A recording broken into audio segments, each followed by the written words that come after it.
আসসালামু আলাইকুম। কেমন আছেন সবাই? আমি মোহাম্মদ ফারুক হোসেন বিশ্বাস, ডিএমএ বগুড়া।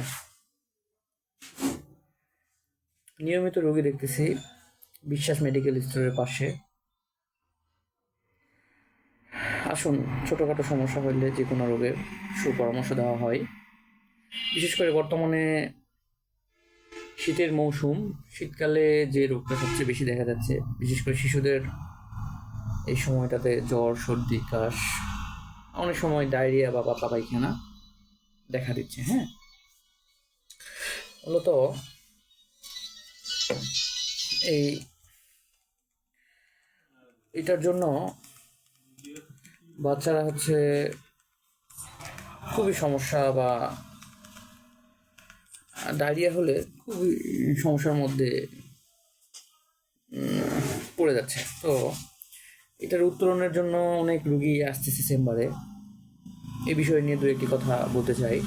যদি গার্জেনরা একটু সচেতন হয়, আমার মনে হয় পাতলা পায়খানা হলে শিশুর বাড়িতেই এর প্রাথমিক চিকিৎসা দেওয়া সম্ভব।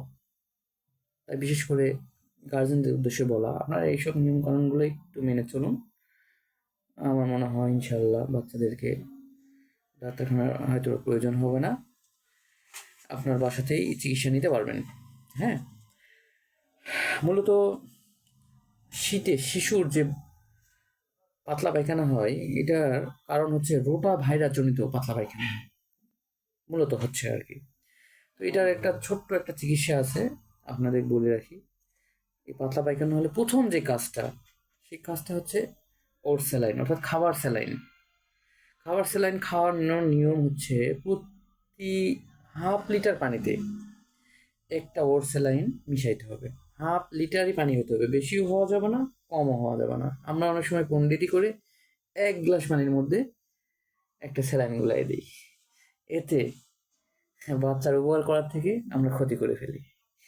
তাই আসুন, আমরা সঠিকটা জানি এবং সঠিক নিয়মে ওর স্যালাইন খাওয়ার যে নিয়ম, হ্যাঁ, এটা জানবো, অন্যদেরকে জানাবো, এবং এভাবে যেটা নিয়ম, সেই নিয়মে বাচ্চাকে খাওয়াবো। তাতে বাচ্চা পাতলা পায়খানা হলে উপকৃত হবে। হ্যাঁ, এটা খাওয়ানোর নিয়ম একটা বাচ্চা প্রতিবার পায়খানা পর স্যালাইন ঠিক পরিমাণ মতো খাওয়াতে হবে। যেমন প্রতি কেজি ওজনের বাচ্চার জন্য 1 থেকে 2 চামচ স্যালাইন পানি খাওয়ানো যেতে পারে। এক্সাম্পল, যদি বাচ্চার ওজন 10 কেজি হয়ে থাকে, তাহলে 10 চামচ স্যালাইন পানি অথবা 20 চামচ স্যালাইন পানি খাওয়ানো যেতে পারে। হ্যাঁ, এটা প্রথম কাজ। দ্বিতীয় কাজ, জিঙ্ক সিরাপ। জিঙ্ক সিরাপ খাওয়াইলে পায়খানাটা একটু শক্ত হয়। জিঙ্ক সিরাপ খাওয়ানোর নিয়ম, যদি 6 মাসের মতো হয়, তাহলে হাফ চামচ দিনে 2 বার খাওয়াবেন। আর যদি 6 মাসের উপরে হয়, তাহলে 1 চামচ দিনে 2 বার খাওয়ালে যথেষ্ট হবে।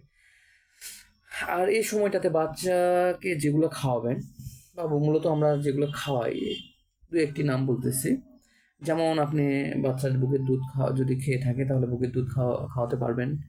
কাঁচা কলার তরকারি খাওয়াতে পারবেন। পাতলা করে খিচুড়ি করে খাওয়াইতে পারবেন। ডাবের পানি খাওয়াইতে পারবেন। চিড়ার পানিও খাওয়াইতে পারবেন।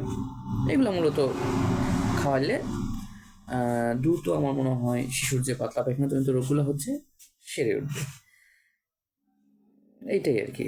আসুন, সঠিক চিকিৎসা জানি, সঠিকভাবে চিকিৎসা দিই এবং অন্যদেরকে জানাতে উৎসাহিত করি। আর নিয়মিত ভিডিও দেখতে এই পেজে লাইক, কমেন্ট, শেয়ার করুন। সবাই ভালো থাকবেন। সবার জন্য শুভকামনা। আসসালামু আলাইকুম ওয়া রাহমাতুল্লাহি ওয়া বারাকাতুহু।